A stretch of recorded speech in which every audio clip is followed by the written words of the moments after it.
Hello नमस्कार दोस्तों, आप सभी लोग कैसे हैं। आप सभी लोग अपने बोर्ड एग्ज़ाम की बेहतर तैयारी करने में व्यस्त हैं। तो दोस्तों, कक्षा 12 की फिजिक्स और जो पार्ट 2 है उसमें पहला चैप्टर है जिसमें एक रिलेशन दिया गया है अवतल दर्पण के लिए यूवीएफ में संबंध। और ये जो यूवीएफ में संबंध अवतल दर्पण के लिए कराने जा रहे हैं वो हमारे कक्षा 10 के भाई बहनों के लिए भी इम्पोर्टेंट है। तो आइए देखते हैं दोस्तों। एक अवतल दर्पण है,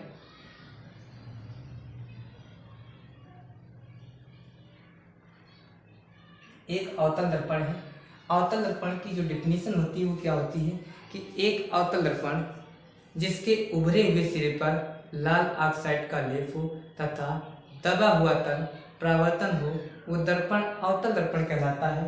तो इसके उभरे हुए सिरे यानी इसका उभरा हुआ सिरा जो है उस पर लाल ऑक्साइड का लेप, उभरे हुए सिरे पर लाल ऑक्साइड का लेप और दबा तल परावर्तन तल हो, वो अवतल दर्पण कहलाता है।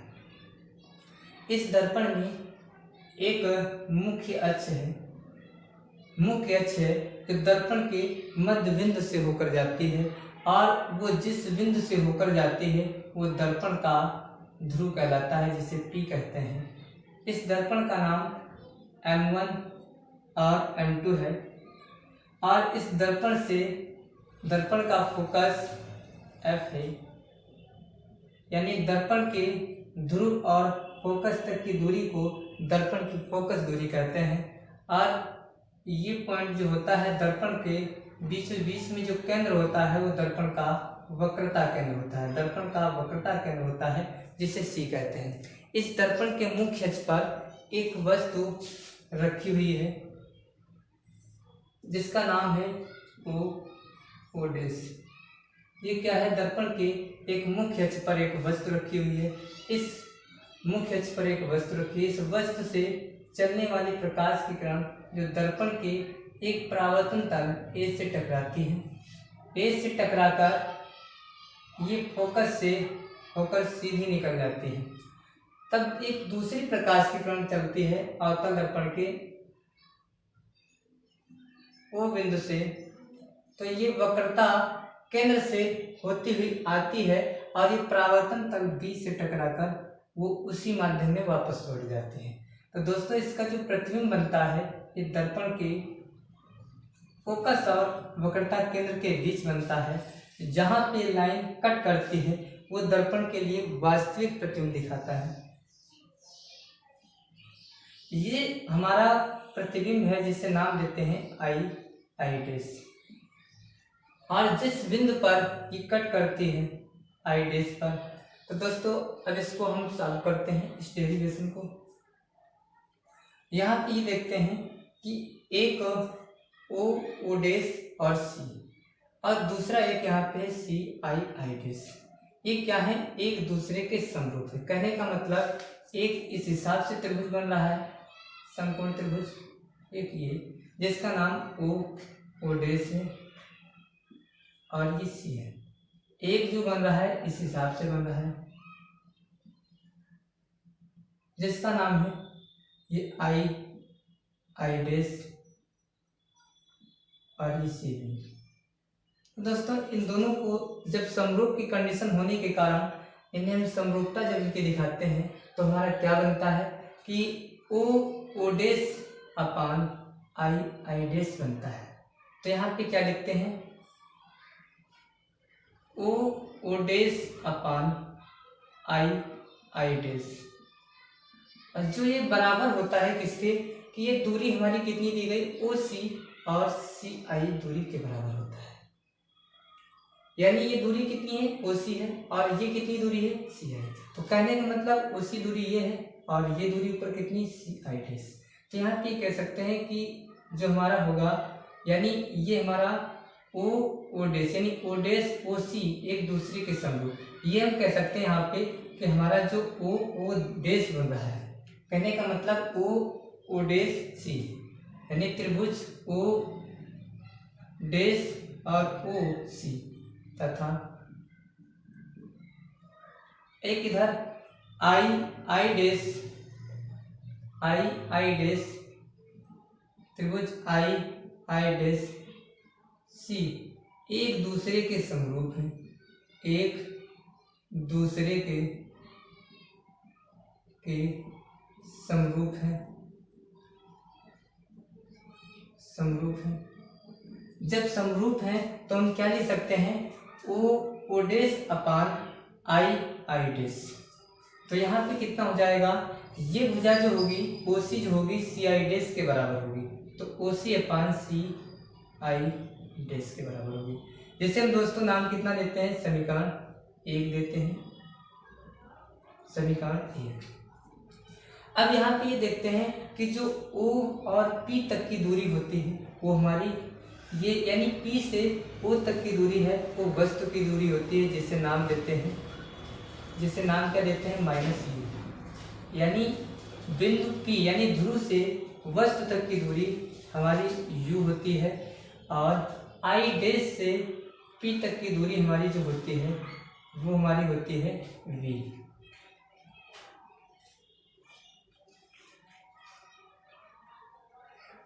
और F से P तक की हमारी दूरी होती है वो होती है -f। और वक्रता केंद्र C से P तक की जो दूरी होती है बेटा वो हमारी होती है r होती है। ये सारी दूरियां जो हैं बाईं तरफ हैं तो निगेटिव हैं, सारी दूरियां निगेटिव हैं। ये समीकरण 1 बन जाते हैं। और यहाँ पे देखते हैं कि दर्पण का फोकस है, और ये जो आएगा एक ये लंब रेखा, लंब यहाँ पे आएगा जिसे नाम देते हैं डी। ये लंब यानी मुख्य अक्ष पर एक लंब है वो क्या है, डी है। अब यहाँ पे हमारे दो त्रिभुज बन रहे हैं कि एक ये त्रिभुज ए और डी और एफ, दूसरा क्या है आई डैश एफ, ये भी एक दूसरे के हमारे समरूप हैं। तो यहाँ पे ये कह सकते हैं कि त्रिभुज आई डैश एफ, आई डैश एफ, और यहाँ पे ए त्रिभुज ए डी और क्या है एफ, एक दूसरे के समरूप हैं, एक दूसरे के समरूप हैं, जब एक दूसरे के समरूप होंगे तो हमारा क्या बनेगा कि ए डी, कितना ए डी अपान ये कितना बन जाएगा I dash, A D upon I dash.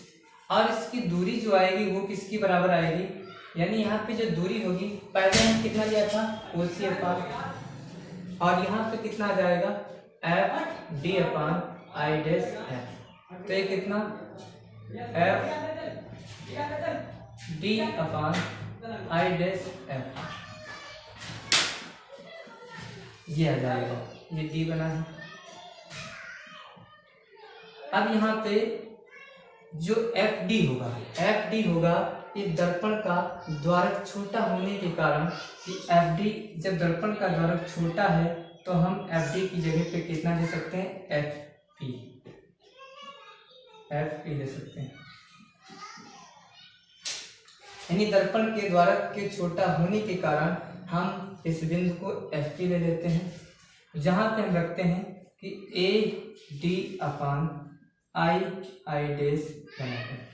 F D का मान कितना है, F P upon I dash F. अब यहाँ पे ए डी जो भुजा है, कहने का मतलब जो ए डी है ये किसके बराबर होगा, यानी ए डी जो भुजा है ये हमारे ओ डैश के बराबर है। जब ओ डैश के बराबर है तो ए डी की जगह पे कितना लिख सकते हैं,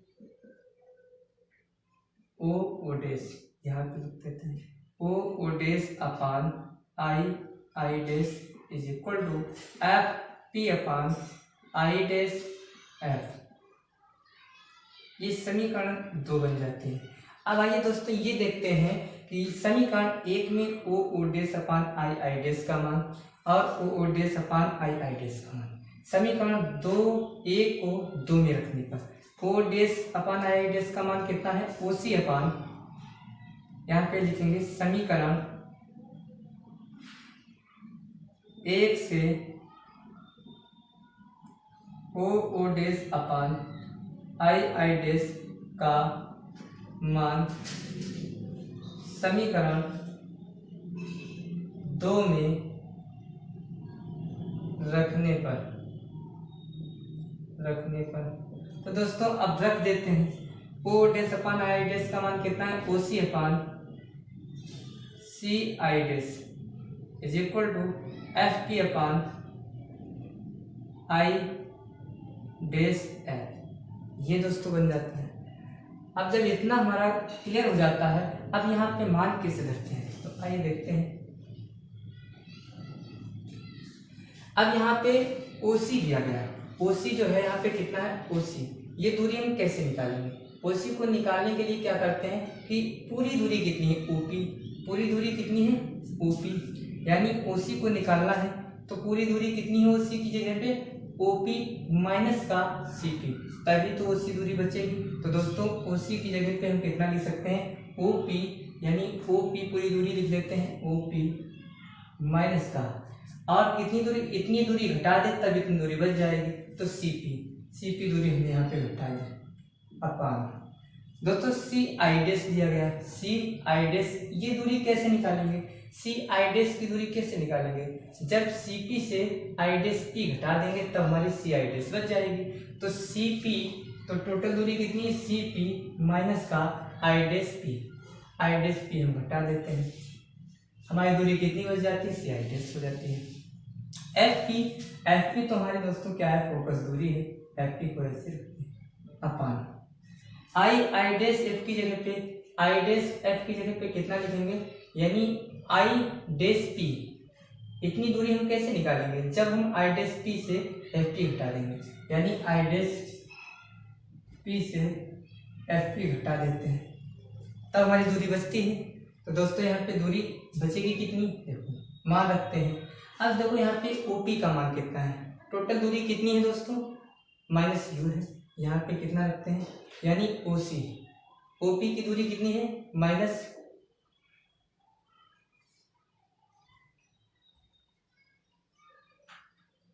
का OP की दूरी हमारी कितनी दी गई है, OP की जगह पे हम कितना रख सकते हैं, -U रखेंगे, OP की दूरी -U, और CP की दूरी कितनी है, CP की दूरी माइनस का R अपान, CP की दूरी दोस्तों कितनी है, माइनस का R minus I dash P की दूरी, आई डैश P की दूरी कितनी है, माइनस का B बराबर FP का मान कितना दोस्तों, माइनस से अपान आई डैश P का मान कितना है, आई डैश P का मान -B है, माइनस FP का मान कितना है, माइनस का F है। इस सभी मान रख देते हैं दोस्तों। अब इसे सॉल्व करते हैं, माइनस का U minus minus plus R upon minus R plus का V बराबर माइनस का F अपान, ये कितना आ जाएगा, माइनस का V और प्लस का F, इतना दोस्तों बनके तैयार हो जाता है। अब यहाँ पे दोस्तों क्या करते हैं, तिर्रे गुणा करते हैं। तिर्रे गुणा कैसे करते हैं, देखो -U की गुणा -V में तो कितना आ जाएगा, UV आएगा, और -U की गुणा F में तो कितना आ जाएगा, माइनस का UF आएगा। अब R की गुणा -V में तो माइनस का VR आएगा। अब R की गुणा F में तो कितना आएगा, प्लस का RF आएगा बराबर -F की गुणा -R में तो कितना आ जाएगा, FR आएगा प्लस का, -F की गुणा V में तो माइनस का FV आएगा, इतना दोस्तों बन जाता है। अब यहाँ से देखते हैं FR इधर प्लस का इधर भी प्लस का बराबर में तो कट जाएंगे, बचेगा कितना, U और V, और यहाँ पे हम कितना लगा देते हैं कि R की जगह पे 2F लगा देंगे मान, तो जहाँ पे R होगा वहाँ पे कितना रखेंगे, 2F, तो UV ऐसे रखेंगे, UV minus UF minus V की जगह पे कितना लगा देंगे, 2F, तो यहाँ पे कितना आ जाएगा, 2VF, यानी R की जगह पे 2F लगा दिया, और बराबर कितना आ जाएगा, माइनस का FV, ये मान बन गया। अब देखो इसको हम करते यू एफ इधर ही रखेंगे, इनको सबको उधर ले जाते हैं। जब उधर ले गए तो हमारा कितना, ये माइनस का उधर गया तो प्लस का यू एफ हो जाएगा, ये उधर जाएगा तो कितना प्लस का यानी 2v(f) माइनस का f(v) बचेगा। अब यहाँ पे दोस्तों यू वी और यू एफ ऐसे रखा और इससे ये घट गया तो कितना f यानी वी एफ बचा। तो दोस्तों अब क्या करते हैं, दोनों पक्षों में यू वी एफ से भाग दे देते हैं। इसमें यू वी एफ से भाग दिया, इसमें यू वी एफ से भाग दिया, इसमें हमने यू वी एफ से, यानी दोनों पक्षों में क्या करते हैं यू वी एफ से भाग देते हैं।